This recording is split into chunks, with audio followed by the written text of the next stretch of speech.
Hello everyone, it's Carol from Crinkled Path Journals, and this is a little flip through from a challenge I was invited to be a part of called the Retro Story Journal Swap.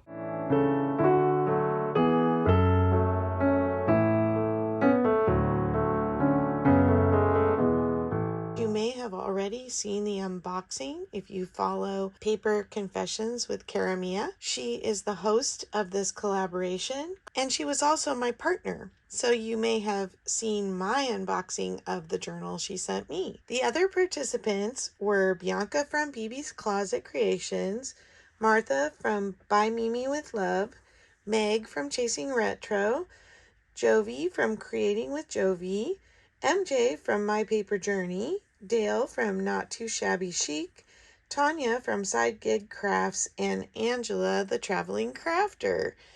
So fun to get invited to be a part of this very creative and collaborative group of ladies, and it was a really fun challenge.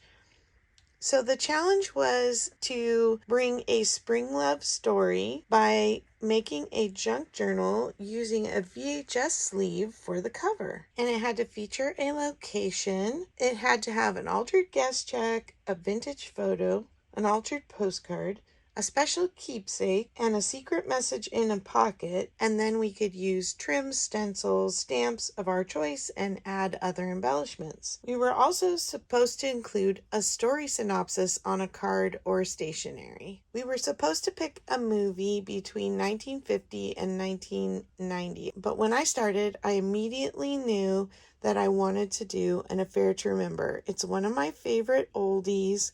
Then I got to thinking, well, An Affair to Remember is featured as part of the story in Sleepless in Seattle. I thought, how fun would it be to connect the two stories because they're connected in the movie? And so what I ended up doing was using two VHS covers and putting them back to back like a zigzag journal. And I'll show you in a minute that you get done with this first half of the journal, you flip it, and we have the other story going the other direction.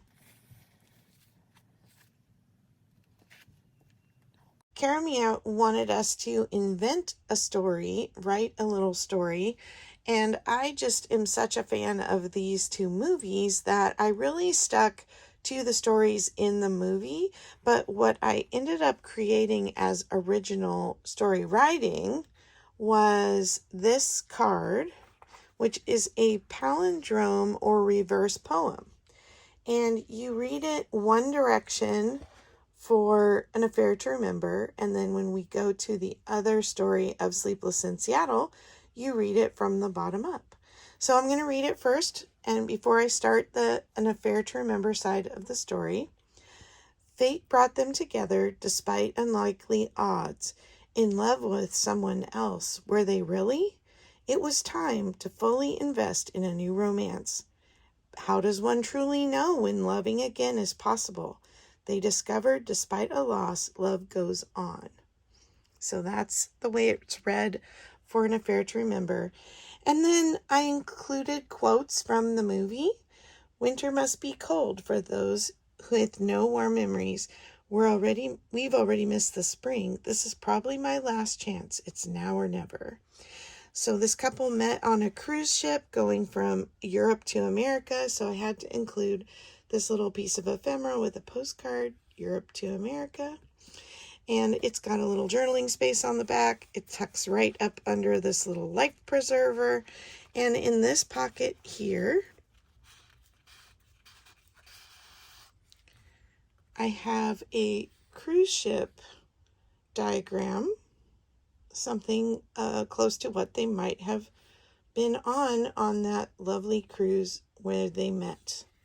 And then on the back, it's just a little bookmark with a little doily accent and some sewn on ribbon.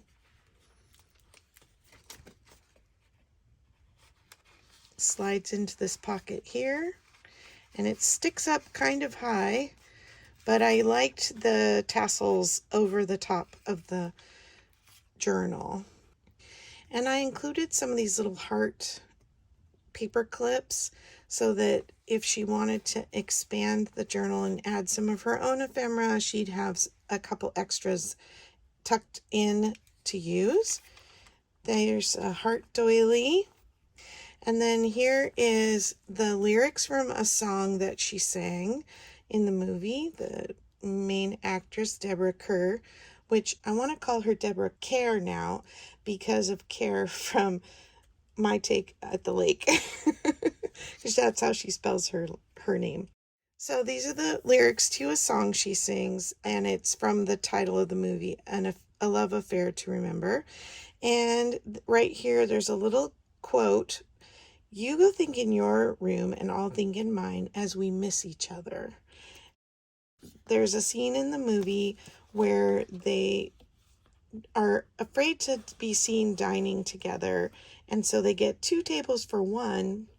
So I had to include a little guest check, and there's a journaling card on the back, and they were dressed very nicely for dinner, and they got seated at tables back to back, and they end up chatting even though they're not sitting at the same table, and they're trying to save face because they're both engaged to someone else, and yet there definitely is an attraction blooming. Here's my altered postcard with a view of New York City and a decoupaged napkin. This is vintage.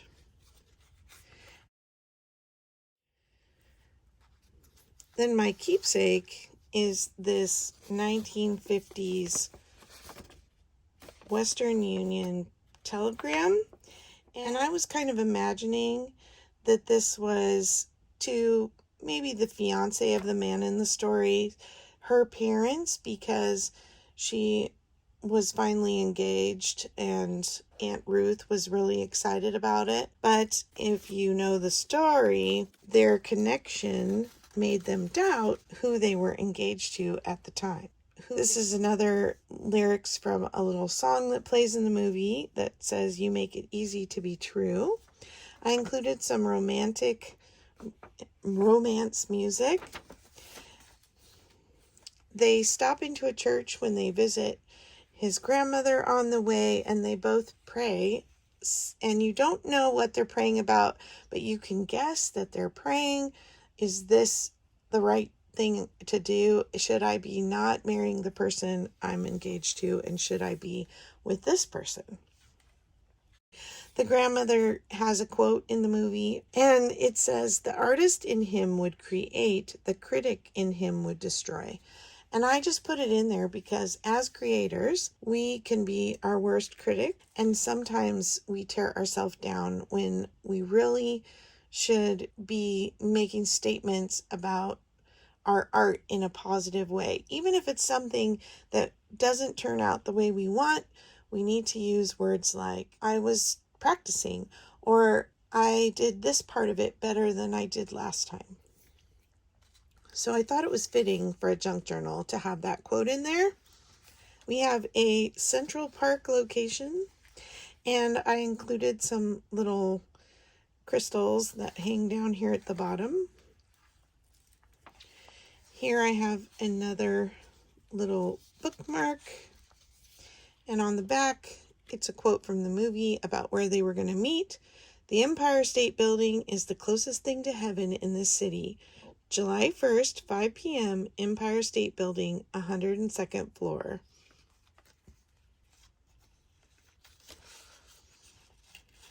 So they got off the ship, they went back to their fiancés and planned to meet if they didn't feel they were going to stay with the people they were with.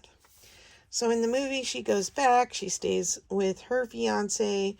I loved the 1950s fashion here, and I just made a little tag card where these things can be torn off or cut off to use as little journaling spots.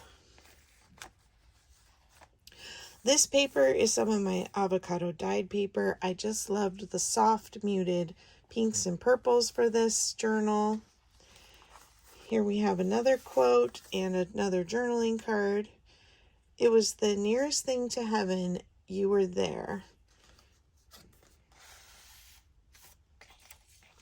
And then I just found a love poem in a book that I had, and they seem to have a lot of pictures of New York in that book as well. And so I felt that I would just add them, even though they're not entirely related to the story. I think they were fun and interesting little love stories. And then our last page here, I won't spoil the end of the story for you. If you haven't seen the movie, I highly recommend you watch it. And just wrote one of the other lines from the movie that says, anything can happen, don't you think? And there's a little New York City here.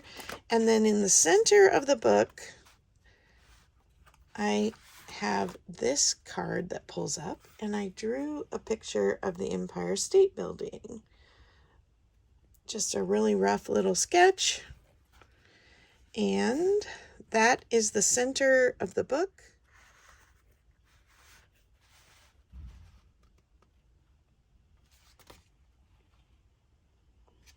And now we close the book and we start going the other direction. So now let's read my poem from the bottom up. Love goes on despite a loss. They discovered loving again is possible. How does one truly know when to fully invest in a new romance? It was time. Were they really in love with someone else? Despite unlikely odds, fate brought them together. So in this story, there's a man who has lost his wife who he dearly loved, and his son ends up getting the information out about the fact that he's sad and lonely on a radio station in Seattle. And our other character is living in Boston and engaged to someone else. And here's the story, and she is mesmerized by this man's story. And while he is getting hundreds of letters from ladies, the one letter that seems to stick out to the son is the letter from her. And we will move on with our little flip through now. So this movie has a lot of fun songs in it, and it's a great soundtrack. Some oldies and some 80s. And so I included the lyrics from a song here. You must remember this. A kiss is still a kiss. A sigh is just a sigh. The fundamental things apply as time goes by. There's a scene in the movie where she's walking through the office, the main female character, and she has tea bags in her pocket and the tags hanging out. And the whole premise is that she's learned about this because he's calling into the radio station because of his son.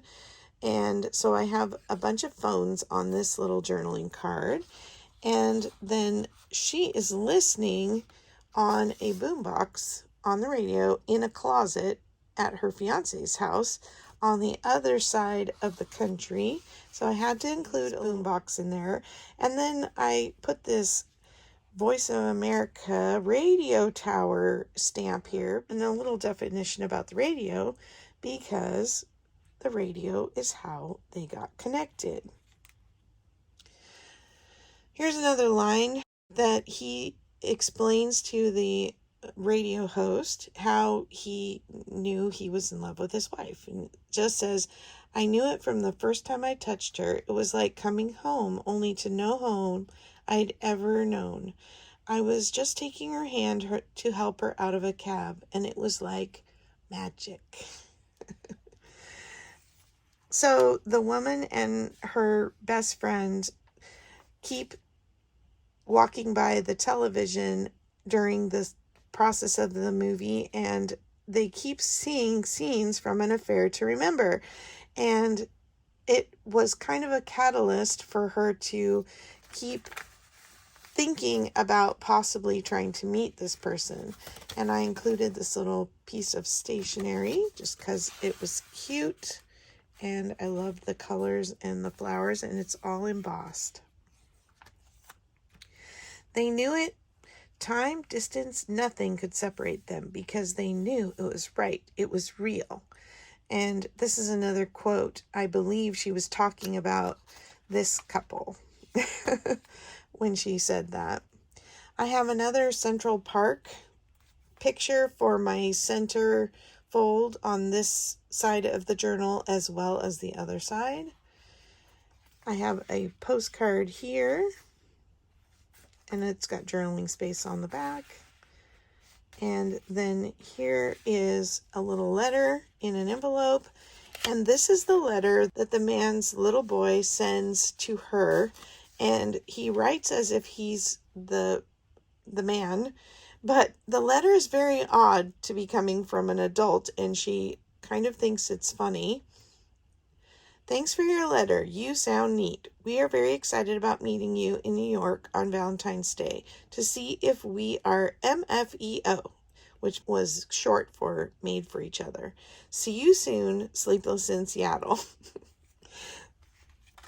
So the lady is a journalist and the man is an architect, and she just finds the simplicity of the letter very funny.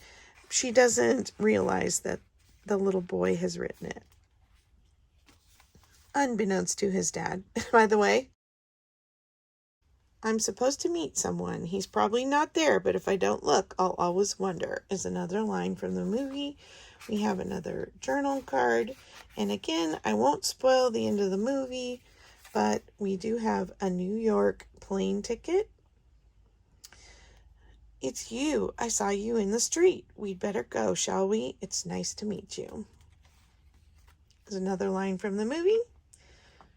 And then this is from a Harry Connick Jr. song that plays at the end of the movie. Well, you can't have a dream and cut it to fit, but when I saw you, I knew we go together like a wink and a smile. New York hansom cab and some bicyclists, and this is some original artwork that my daughter drew, and it is a cityscape like New York in somebody's glasses. So I thought it was fun. I could include that. And then another poem from that poetry book that I was talking about. And then in the center again, we have the same bookmark. This time we have a vintage photo of the Empire State Building and the New Yorker magazine building. It's easier to do if I stand it up. This was so fun to do, and I really appreciate Clarissa, or Cara Mia, her nickname, including me in this collaborative event. And it was such a great challenge. She's so creative with coming up with challenge ideas. All these ladies are so talented, so I really hope you will go check out their channels and see their spring love story VHS sleeve journals. All right, I'll talk to you in the next video. Bye-bye.